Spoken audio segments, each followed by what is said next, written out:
Bonnet family, what's happening? Mike Lindsley back with you for an ML Sports Take. It's all brought to you by Camilla's Golf Club and Welch & Company Jewelers. Please like this video and subscribe to my channel. Kind of a wild, fun game, right? The Bonnies win it 79-73 over UMass. I thought the first few possessions in this game were actually a bright sign for Bonaventure. And the reason was because Adams Woods was back in the starting lineup. And it seemed as though there was an extra focus on passing and cutting and moving without the ball, specifically to three players in general. And listen, I was chatting with Jim Saddlein last night at the Dome. We were talking about the Bonnies, and he was bringing up a bunch of things on his end, and we were talking about loss, obviously, with his wife and my mom, and got a little emotional in the conversation, and then we quickly turned it to basketball to get our heads out of it a little bit, and it was more on my end, to be honest with you. But we talked about this team trying to find something, trying to find it in them to make that run, and he thinks that they do have it in them to make that run. And I said, well, I don't know. And I talked about my whole emotionally invested thing with you guys on the videos and all the rest. But I told him, I said, I just think it's Mark really right now trying to find the right group at the right time consistently, starters, role players, etc. And then from there, it dictates the offense, and then it dictates what kind of defense. Do you want to do pressure man? Do you want to get out of that and go zone a little bit? Do you go bigger? Do you go smaller? Trying to find that mix, because they have been so much like this up and down. And listen, they're not unlike any other team in college basketball history. Teams go through this. But it was cool to hear Jimmy's perspective, and obviously nobody knows the Bonnies better than Jim Saddlein, and nobody knows basketball better than Jim Saddlein as well. So I want to throw that in there. But to me, it looked like Pride, Flowers, and Adams Woods starting in this game. Maybe this is the one, right? I mean, we do this every game, or at least I do, where I'm like, okay, is this the rotation that's going to look really, really good? It seems like, Esemvis, with the 8 rebounds, he was big, and he plays a decent amount of defense, and can crash the boards. Pardon me. Usually, when he's not scoring, once in a while he'll hit those big threes, then he kind of disappears a little bit. To me, he's one of those guys who's going to get you 4 to 8 points, 6 to 8 rebounds, an occasional huge three, and that's about it, and play solid defense, if not dominating defense.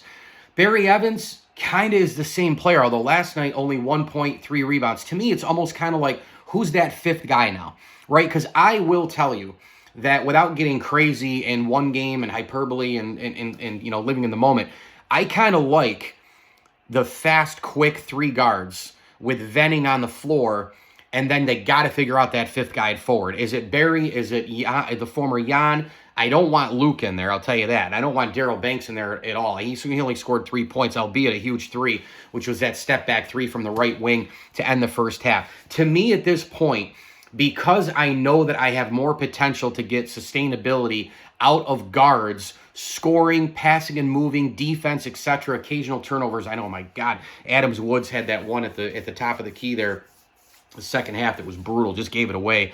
But 15 from Adams Woods, 14 from Flowers, 19 from Pride. Great shot selection, great movement without the ball, getting to the tin. 3-point shot selection was great. It wasn't a chuck up panic opportunity or giving up on the shot clock.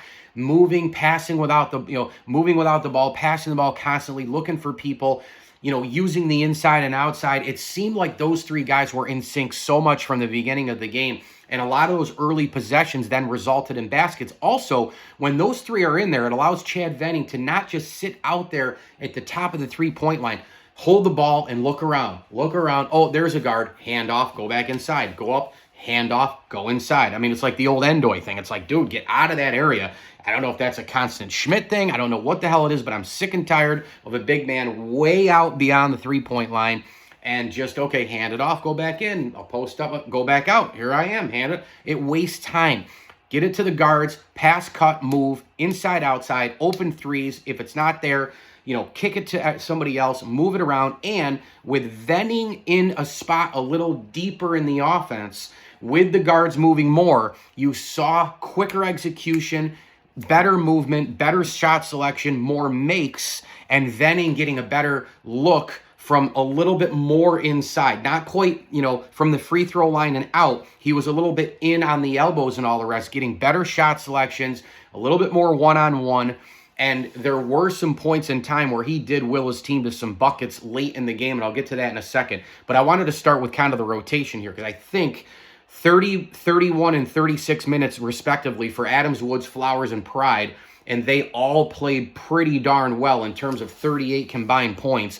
And you look at 8 total rebounds, you look at 5 total assists. They only had 4 turnovers amongst them. I mean, Venning had 4 turnovers on his own, but we know he's a turnover machine. Yes, Dan Davidson, he turned the ball over 4 more times, but I thought he had a pretty rock-solid game with 15 points, and I'm going to get to the second half in just a second. But that's the way I looked at that early part of the game. Bonnie's had a huge chunk of time where they just had some offensive lulls in that first half, right? I mean, they got down, you're looking at 8, 9, 10 points, and, the RC crowd, I don't know where the crowds have really been, in all honesty, with the students. And, there was nothing, either as a media member or as just a regular student going and cheering them on. There was nothing more important to me on campus than a game night. Nothing. I mean, I lived for walking to the RC on a winter night, going in there, loud building. I don't know what's going on, man, but there was nothing that meant more to me than Bonnet basketball during my career at St. Bonaventure. And I was talking with Doug Sherman last night at the Syracuse game about this too, in terms of just what it means. I mean, he went to school in the in the late 80s at Syracuse, and he's a Central New York guy too. So he was I think he said he was in 8th grade when the Dome opened, and then he went to college at Syracuse in the late 80s. Sherman and Derek Coleman and Billy Owens, those kind of teams. So it just, I don't know, or maybe there's a little lack of passion from not just the town folk but also the students. I have no idea, but the crowds are just, I don't know, I don't get it. But Bonaventure gets down, by 13, and you're like, oh boy. And then they kind of got those possessions back a little bit. The movement, Keon Thompson made that 3 for UMass to go back up 13. You're kind of like, eh. But then Bonaventure chip away, right? Like the movement was better. Flowers hits a 3, another 3, 2 minutes to go. And Thompson hit another jumper, becomes a 7-point game. And then the final possession where it was a little bit of movement, but then Banks said, I'm just going to take it. And once in a while, you kind of trust him, and he just stepped back and made a 3. The second half is really where everything came together for St. Bonaventure, in my opinion. The movement on offense, they got back to it after Thompson made that 3-pointer to go up 7. And then, Cross made a layup as well after the Pride jumper. It was a consistent movement of offense, better than that middle first half part. I thought Adams Woods with a 3 from, the assist from Jan, the former Jan. You had a lot of things going on, right? Noel Brown went in and gave him some really good minutes. I actually think when he's in the game, he moves great without the ball. Big body. If something's not there, a screen, he gets off it. You can see he looks at the coaches. He listens to Mark. And he goes and follows the play. He just keeps moving. He keeps going with the play.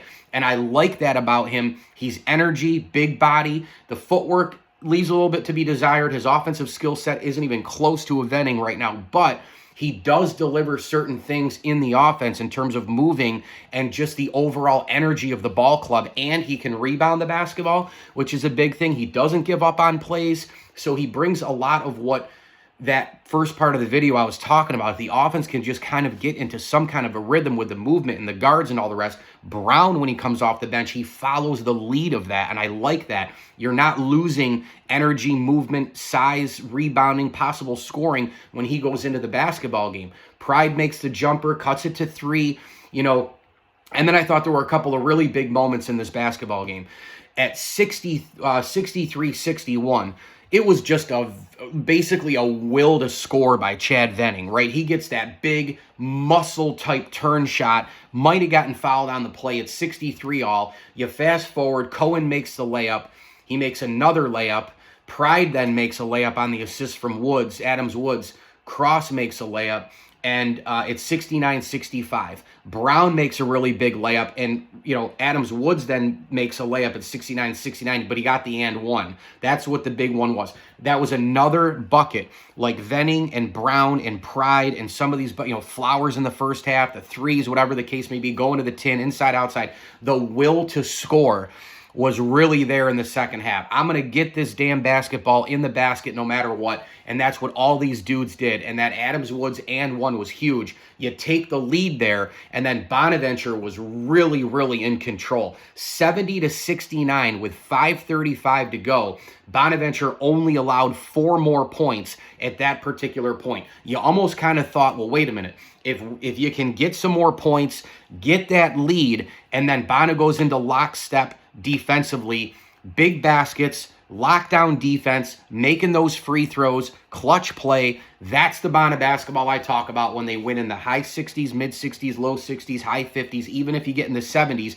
Usually they don't do it 80s and 90s, right? When they do 80s and 90s, they blow people the hell out. They were kind of in the middle here. It wasn't 50s and 60s. They were in the 70s, not quite 80s and 90s. Lockdown D, bunch of great offensive possessions in the last 5 minutes plus as well. I mean, that Charles Pride jump shot from Adams Woods, again, an example of constant movement, constant availability, constant no give up on the play. Keep running the offensive set, do your thing. Saw a lot of change-ups, saw a lot of adjustments as well in the second half by Bonaventure. Defensively, again, forcing UMass into some bad spots, uncomfortable spots. Pride had a turnover, a couple little different misses here and there, but Cross makes a couple of free throws, but it was a good defensive possession for Bonnie there. Flowers comes back and nails down the jumper. They go back and forth here and there. It's 74-73. You still got the lead. Venning gets fouled. He makes both free throws. Again, down the stretch, Bona basketball. Lockdown D, huge free throws by the big man. And then Venning maybe made the biggest play of the night. Funny. Chris Bell scored 30 for Syracuse last night. His biggest play of the night was coming down late and blocking the shot away, which we haven't seen a lot of great D out of him this year, and rebounding. And Seth Greenberg, talked to him post-game about how he can be something more, and Coach Autry challenging all that. Well, here's Venning. Here's Venning, the turnover machine, the guy who can still score for you. He wills you to victory sometimes. Again, you're going to get a polarizing player here. What does he do? A 3-point attempt, right, is made by UMass, okay? And it's Cohen who kind of goes up, and then you see him kind of off balance trying to draw the contact. Venning avoids him just a little bit, moves away. I'm trying to think, if I'm looking at it, but if you're looking from the rim, moves a little bit this way, I believe, to the left of the player, Cohen.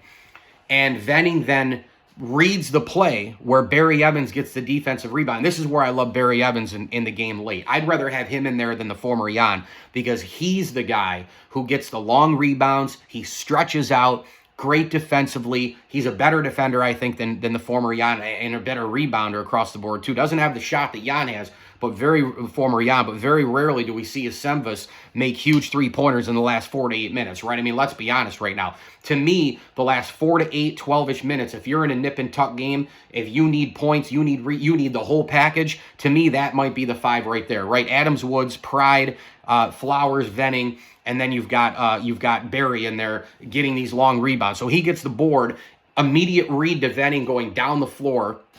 He makes the dunk, and that's that. That's all she wrote as Bonaventure wins it. And then obviously, Venning, getting fouled and all the rest on that. He makes the free throw and closes it out 79-73. By the way, I will say, I watched that dunk by Venning on the breakaway. First of all, dude's got wheels, right, for a big guy. And that's that off-season conditioning we talk about all the time. The footwork, the speed, all that shit that he worked on. But Venning dunked the ball, and did he not turn around and kind of taunt the UMass player? Thought maybe he was yelling at him, or maybe he was yelling in celebration. But either way, he was looking straight at him, and I'm going, oh my gosh. I watched it 5-6 times.